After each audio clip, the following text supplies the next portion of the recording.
Hello, and welcome back to the Garden of Grace devotion. My name is Pastor Katie, and I'm one of the pastors at Trinity Lutheran Church in Lilburn, Georgia.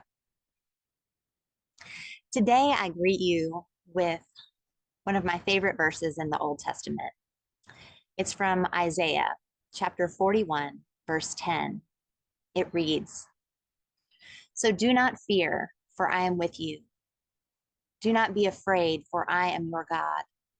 I will strengthen you. I will help you.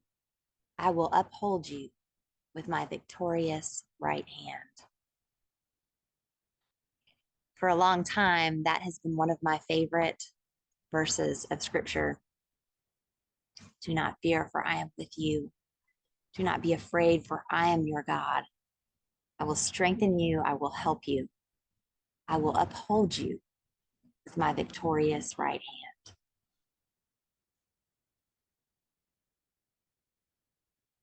Over the past week or so, I've been offered an illustration here at home related to fear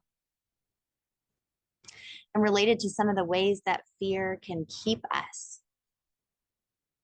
from living in the gifts we've been given. For the past couple of weeks, we've been watching this little bird, and he's been building a nest, he or she. I don't know why we're calling him a he. Typically around the house, we say, oh, there he is. So I'm going to go with that for now. So we've been watching this bird build a nest. And the bird's been building this nest, and whoop, it's hard to point when you're on camera, but the bird's been building a nest in that hanging structure. At the bottom, so this was actually made by a Trinity member and given to me about a year ago. At the bottom of that structure, there is this piece that is enclosed, and it has a hole and a little perch. And so it's perfect for a bird's nest. So that's why it was made that way. So we've been watching this little bird create a nest inside that little hole. So it'd be all safe and enclosed in there. So we've been watching this happen. The bird flies around and gets pine straw or different things, leaves, and creates this nest inside. So that's been happening in preparation for spring, I imagine, and little eggs to be laid. So we've been watching that. It's been neat to watch this new life process go on. And then about a week ago, it was quiet in the house, and we heard this, like, what is that? So we started looking around. We heard it again. It wasn't long. There it was again. So we're looking around, and then we discovered it is this bird. It is this bird that has been building this little nest in this enclosed space and is now flying into the window of the house. And we thought, what is happening? Why is this little bird doing this over and over? I mean, the bird built their little nest, and now they were flying into the house, into the window. So one of my children said, Mom, what do you think they want? Like, we can give the bird, do you think it's food? Like, what's happening?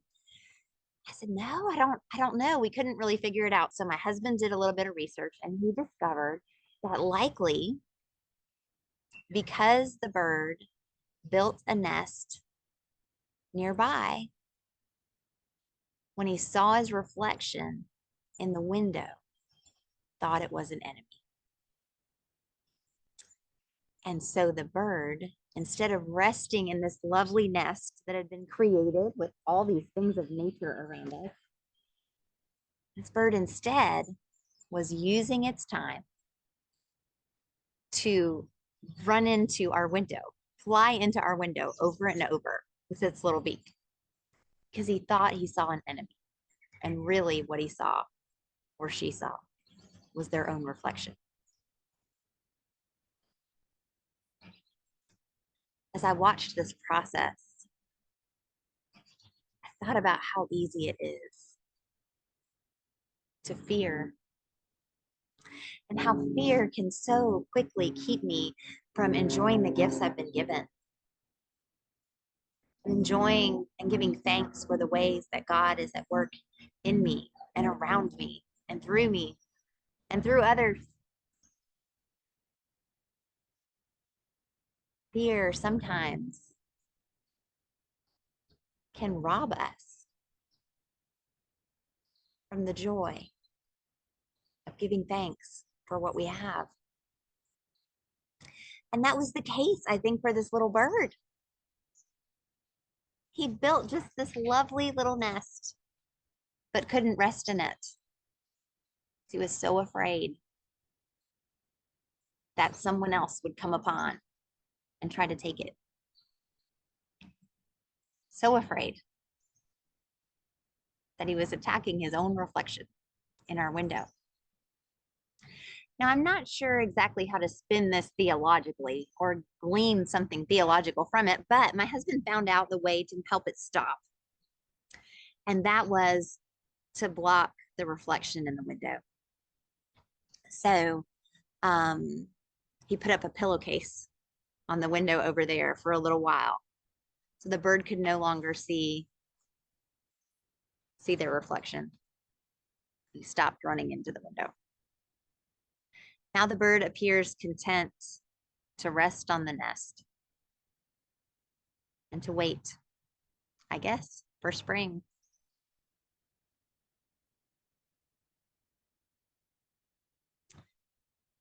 Perhaps it can be important for us from time to time to take some time to focus on our Maker,